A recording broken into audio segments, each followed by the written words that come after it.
ഓം ശ്രീ വിഷ്ണുമായ സ്വാമിനേ നമ. പെരുങ്ങോട്ടുകര ദേവസ്ഥാനത്ത് അമാവാസി ദിവസം നടക്കുന്ന പൂജ പ്രസന്ന മഹാശാക്തേയ പൂജയാണ്. അതെ അതെ, ഇത് പെരുങ്ങോട്ടുകര ദേവസ്ഥത്തിലെ മുഖ്യ പൂജാരി ഉണ്ണി ദാമോദരൻ. ഈ പഹയനെ നിങ്ങൾക്ക് മനസ്സിലായോ? മനസ്സിലായില്ലെങ്കിൽ ഞാനൊന്ന് പരിചയപ്പെടുത്തി തരാം. പൂജ നടത്താൻ അരുൺ 24,000 രൂപ ആവശ്യപ്പെട്ടു. ശേഷം യുവതിയുടെ നമ്പറിലേക്ക് രാത്രി വിളിച്ച് ശല്യം ചെയ്യുകയും വാട്സപ്പ് വീഡിയോ കോളുകൾ വഴി സ്ത്രീയോട് മോശമായി പെരുമാറുകയും ചെയ്തു.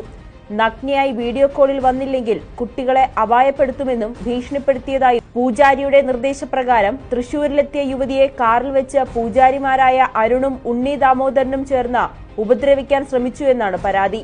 ഈ അരുണും പൂജാരിയായിട്ടുള്ള ഉണ്ണി ദാമോദരനും തമ്മിൽ ചെറിയൊരു ബന്ധമുണ്ട്. അതായത് ഉണ്ണി ദാമോദരന്റെ മകളുടെ ഭർത്താവാണ് ഈ അരുൺ എന്നാണ് പറയുന്നത്. അമ്മായപ്പനും മരുമോനും കൂടി ചേർന്നോണ്ട് ഇല്ലാറ കഴപ്പൊന്നുമല്ല. എന്തായാലും എനിക്കും മനസ്സിലാവാത്തത് ഇവർ ഇതിനൊന്നും തയ്യാറായി നഗ്ന വീഡിയോ കോളിന് വന്നില്ലെങ്കിൽ അവർ കുട്ടികളെ അപായപ്പെടുത്തുന്ന രീതിയിൽ പൂജ ചെയ്യുമെന്ന്. അവിടെ ഇരിക്കുന്ന ചാത്തന്മാർക്ക് ഇതാണല്ലോ പണി. എന്തായാലും ഇതിലൊക്കെ വിശ്വസിക്കുന്ന ആൾക്കാരുണ്ട്. ഇമാതിരി പൂജയൊക്കെ ചെയ്ത് കഴിഞ്ഞാൽ അവിടെ ബാംഗ്ലൂരിൽ ഇരിക്കുന്ന കർണാടകയിൽ ഇരിക്കുന്ന അവരുടെ കുടുംബത്തിന് എന്ത് പറ്റാനാണ്? നിങ്ങൾ ഇതിലൊക്കെ വിശ്വസിക്കുന്നുണ്ടെങ്കിൽ മര്യാദയ്ക്ക് ലൈക്ക് അടിച്ചു, അല്ലെങ്കിൽ എന്റെ ചാത്തന്മാര് വൈറ്റ് വന്ന് നിന്റെ കുണ്ടിക്ക് കല്ലെറിയും. അപ്പൊ മര്യാദയ്ക്ക് ലൈക്ക് അടിച്ചോ, അല്ലെങ്കിൽ ഞാൻ ചാത്തന്മാരെ വൈറ്റ് അങ്ങോട്ട് പറഞ്ഞു വിട്ടും. പിന്നെ നിങ്ങളൊക്കെ മനസ്സിലാക്കേണ്ട ഒരു കാര്യം, ഇതുപോലെ വിശ്വാസത്തിനൊക്കെ മുതലെടുത്തുകൊണ്ട് പലരെയും ഇങ്ങനെ ഉപയോഗിക്കുന്ന ദൈവത്തിന്റെ അടുത്ത ആളെ എന്ന് പറഞ്ഞുകൊണ്ട് നടക്കുന്ന തല തൊപ്പി വെച്ചവനും ലോഹ ഇട്ടവനും പൂണൂലിട്ടവനും ഒക്കെ നമ്മുടെ നാട്ടിലുണ്ട്. അപ്പോ ഇവരെയൊക്കെ സൂക്ഷിച്ചാൽ ദുഃഖിക്കേണ്ട.